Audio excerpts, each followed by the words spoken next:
সেনগুপ্তা বাড়ি থেকে ছদ্মবেশী মিসকা পালাতে যায়। মিসকাকে পালাতে দেখে সূর্য গুলি চালায় আর সূর্যের গুলিতে মিসকা সেখানে মারা যায়। হ্যাঁ বন্ধুরা, অনুরাগের ছোঁয়া ধারাবাহিকের আগামী পর্বগুলোতে আমরা এমনটাই দেখতে চলেছি। ছদ্মবেশী মিসকা সোনারূপাকে শেষ করার জন্য সেনগুপ্তা বাড়িতে আসে। মিসকা অনেক প্ল্যান করেও সোনারূপার কোনো ক্ষতি করতে পারে না।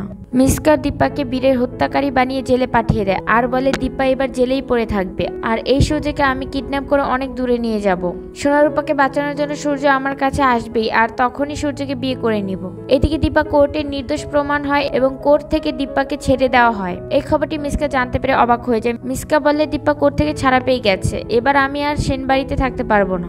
দীপা এখনই সেনগুপ্তা বাড়ি থেকে সোনারূপার কাছে চলে আসবে আর দীপা যদি আমাকে দেখে তাহলে আমাকে চেনে ফেলবে। আমাকে এখনই এখান থেকে পালাতে হবে, তবে এখান থেকে পালানোর আগে সোনারূপাকে শেষ করে পালাবো।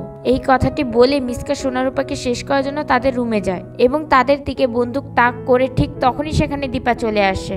দীপাকে দেখে মিসকা সেনগুপ্ত বাড়ি থেকে পালাতে শুরু করে তবলাও মিসকাকে ধরার জন্য মিসকার পিছু নেয়। অন্যদিকে জয় সূর্যকে ফোন করে সবকিছু খুলে বলে। সূর্য সবকিছু শুনে সেন বাড়িতে আসতে থাকে। পথে সূর্য মিসকার মুখোমুখি হয় এবং মিসকার দিকে বন্দুক তাক করে বলে, তোর জন্য আমার সবকিছু শেষ হয়ে গেছে, আজ তোকে শেষ করে আমি আবার আমার সবকিছু ঠিক করে নিব। কথাটি বলে সূর্য মিসকাকে শুট করে দেয়। গুলিটা গায়ে লাগতেই মিসকা মাটিতে লুটিয়ে পড়ে এবং সেখানেই শেষ হয়ে যায়। তো বন্ধুরা, সূর্য যদি মিসকাকে শেষ করে ফেলে সেটা দেখতে তোমাদের কেমন লাগবে কমেন্ট করে জানিয়ে দাও। আর অনুরাগের ছোঁয়া ধারাবাহিকের অ্যাডভান্স আপডেট সবার আগে পেতে চ্যানেলটি সাবস্ক্রাইব করে চ্যানেলের সাথেই থাকো। ধন্যবাদ সবাইকে।